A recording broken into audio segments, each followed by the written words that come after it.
AP రాజకీయాలు ఆసక్తికరంగా మారుతున్నాయి. కూటమి నుండి ముగ్గురు రాజ్యసభ సభ్యుల ఎంపికలో కీలక సమీకరణాలు చోటు చేసుకున్నాయి. చివరి నిమిషం వరకు రేసులో ఉన్న మెగా బ్రదర్ నాగబాబుకు రాజ్యసభ సీటు దక్కలేదు. దీంతో రాష్ట్ర మంత్రివర్గంలోకి నాగబాబును తీసుకోవాలని చంద్రబాబు నిర్ణయించారు. ఇదే సమయంలో ముఖ్యమంత్రి చంద్రబాబుతో వంగవీటి రాధా భేటీ ఆసక్తికరంగా మారింది. ఈ సమావేశంలో రాధాకు చంద్రబాబు కీలక హామీ ఇచ్చినట్లు సమాచారం.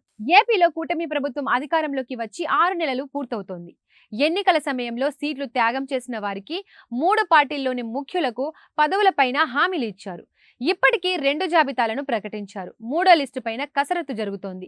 ఇటు రాజ్యసభ ఎమ్మెల్సీ పదవులపైన పలువురు ఆశలు పెట్టుకున్నారు. 3 రాజ్యసభ స్థానాలకు గాను తాజాగా 3 అభ్యర్థులను ఖరారు చేశారు. బీజేపీ నుండి ఆర్ కృష్ణయ్యకు దక్కగా మిగిలిన 2 స్థానాలు బీద మస్తాన్ రావు, సానా సతీష్ ను ఎంపిక చేశారు.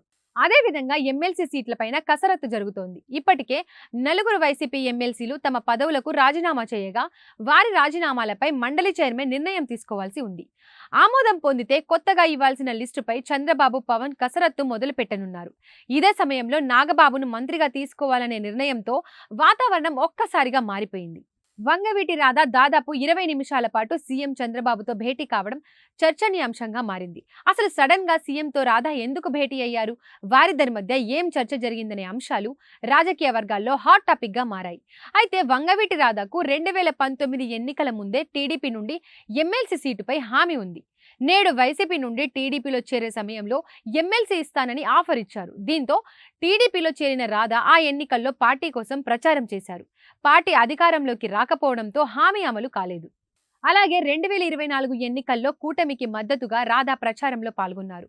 ఈ నేపథ్యంలో తాజాగా చంద్రబాబుతో జరిగిన సమావేశంలో ప్రస్తుతం ఖాళీ అవుతున్న మండలి స్థానాల్లో ఒకటి రాధాకు ఇచ్చేలా హామీ లభించినట్లు తెలుస్తోంది.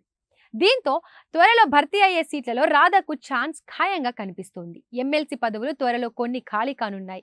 మరి వాటిలో ఒకటి వంగవీటి రాధాకు ఇస్తారా, లేక కేబినెట్ హోదా ఉండే నామినేటెడ్ పదవి ఏదైనా కట్టబెడతారా అన్నది చూడాలి. ఏదేమైనా వంగవీటి రాధా 2019, 2024 ఎన్నికల్లో టీడీపీ కోసం విస్తృతంగా ప్రచారం చేశారు. టీడీపీ ఓడిపోయినప్పుడు కూడా ఆయన పార్టీని అంటిపెట్టుకొని ఉన్నారు. అమరావతి ఉద్యమానికి సైతం మద్దతు పలికారు. గత ఎన్నికల్లో వైసీపీ నుండి రాధాకు జగన్ బంపర్ ఆఫర్లు కూడా పంపించారు. మిత్రులు కొడాలి నాని, వంశీ కూడా రాధాపై చాలా ఒత్తిడి చేశారు. అయినా వంగవీటి రాధా మాత్రం మనసు మార్చుకోలేదు. టీడీపీ కోసం ప్రచారం చేశారు. కాబట్టి వంగవీటి రాధాకు మంత్రి స్థాయిలో పదవులు ఇస్తేనే సముచితమన్న భావన కూటమి పార్టీలో బలంగా వినిపిస్తోంది.